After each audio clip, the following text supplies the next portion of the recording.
When I was growing up, we didn't ever have a clinic. We had a doctor at Devil Slide when the village was up there, and later on we got another doctor in Morgan. Our son, when he was 10, had a horse accident out here on our ranch, but we still didn't have the means to be able to take care of him. I got him to town, and he had to be life-flighted.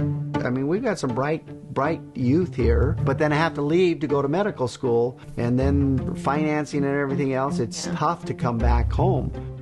We have some serious shortages of primary care physicians in our state.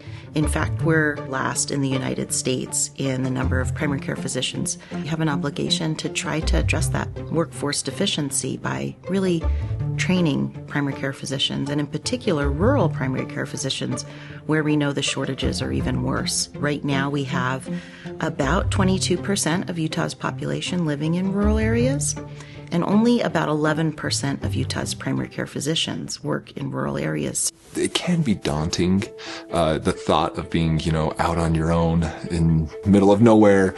It's responsible for these patients' lives. But as people come and they get to experience, what it is actually like to work in the ER in a really rural area, they will see that you're really not on your own. You have a lot of help. The fact that you can be in clinic and then run over to the ER, take care of a critical patient, and then deliver a baby, and run up to the nursing home and take care of someone who's on hospice care all in one day, it feels like you're really helping people, but you're also making the most of that training and that education that you got. I think all medical students should have a rural rotation. When you have to practice care in a resource-limited area, it makes you think harder. I think it makes you a better clinician, it makes you a better physician.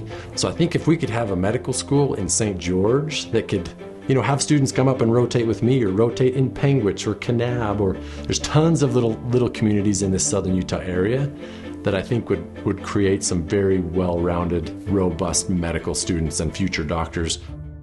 Rural medical education will produce rural physicians for Utah. That is the by far number one reason why we need to make this investment. We are hoping to recruit our first students this coming year, and they will start medical school in 2026. That's one of the beauties of this model that we're conceiving, where we locate everything in the region so that it can become self-sustaining. So about 40% of medical students who train in Utah will end up practicing in Utah.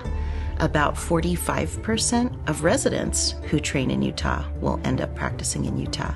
If they do both, then they're upwards of 75% going to stay in Utah to practice. That's a worthwhile investment of our state dollars.